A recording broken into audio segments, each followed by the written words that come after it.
മകള് ബോംബെയിലിരുന്ന് പാടുമ്പോ കൂടെ ഇരിക്കുന്നത് അച്ഛനാണല്ലോ. അല്ല, അച്ഛൻ ഒറീസയില്. ഓ അത് ശരി, അച്ഛനും സൂമിലായിരുന്നല്ലേ? അച്ഛൻ സൂമില് ഒറീസയില് ഒരു വിൻഡോയില്. അത് ഏറ്റവും വലിയ രസം എന്താ അറിയോ, ഫസ്റ്റ് മോള് വന്നു കഴിഞ്ഞിട്ട് നമ്മൾ 3 പേരും ഒരു വിൻഡോയിൽ വന്നു. അപ്പം ഞാൻ വന്ന് ആലി അപ്പൊ കൊച്ചിനാദ്യം കംഫർട്ടബിൾ ആക്കണല്ലോ, കുട്ടികളല്ലേ. നമ്മൾ ആദ്യം തന്നെ മ്യൂസിക് ഡയറക്ടറിന് തിന്നു കഴിഞ്ഞാൽ പേടിച്ച പോലെ. അപ്പം ഞാൻ ഹൗ ആർ യു, എന്താണ് മോൾ എവിടെയാണ് താമസിക്കുക, ഏത് സ്കൂളിലാണ് പഠിക്കുന്നത് എന്നൊക്കെ ചോദിച്ചു വന്നപ്പം അപ്പൻ്റെ ഇടയ്ക്ക് കയറി വന്നിട്ട് പറയാം, Ali, this is Deepak Dev. He's the music director. He's my enemy. Be very careful of him. പിന്നെ അധികം അടുപ്പിക്കരുത്. അപ്പം അത് പറയുമ്പോൾ കൊച്ചെന്നെ ഇങ്ങനെ നോക്കുക. ഞാൻ പറഞ്ഞു, പൃഥ്വി ചതിക്കല്ലേ, ആദ്യമായിട്ട് കാണുമ്പോൾ തന്നെ ഇത് പറയാം. പറഞ്ഞു, no no, is very dangerous, be careful of him എന്നൊക്കെ പറഞ്ഞിട്ട് ഒരു കുട്ടീനെ എന്നെ ഇൻട്രൊഡ്യൂസ് ചെയ്യാം. അതോടെ അതെ, സത്യം.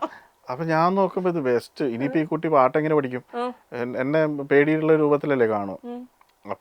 അപ്പോൾ കൊച്ചച്ഛനെ നോക്കുക, അവൻ കുഴപ്പമില്ല, ഞാൻ ഏറ്റവും നല്ല രീതിയിൽ, ഇതല്ല ഇതിന്റെ അപ്പുറത്ത് തന്നെ ഞാൻ ഡീൽ ചെയ്യാതുള്ള രീതിയിൽ. പിന്നെ പക്ഷെ നല്ല സ്വീറ്റ് ആയിരുന്നു.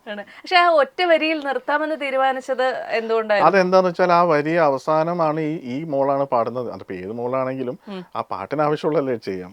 അപ്പൊ അത് എംപുരാനെ എംപുരാനെ എന്നുള്ളൊരു വിളി 2 പ്രാവശ്യം വിളിക്കും. അപ്പൊ ഈ വിളി മാത്രമല്ല, അത് കഴിഞ്ഞ ഉടനെ തന്നെ ആനന്ദ് ശ്രീരാജിന്റെ ആ വോയിസിൽ ആ ട്രെയിലറിൽ വന്ന എംപുരാനെ എന്നുള്ള മാസ്കുലിൻ അല്ലെങ്കിൽ ഡെവിളിഷ് ആയിട്ടുള്ള, അപ്പൊ innocence on one side and devilish on the other side, ആ ഒരു കോൺട്രാസ്റ്റ് കാണിക്കാനാണ് ഈ വാവക്കുട്ടിയും അനുരാഗും 2 എക്സ്ട്രീമിൽ പാടിയത്.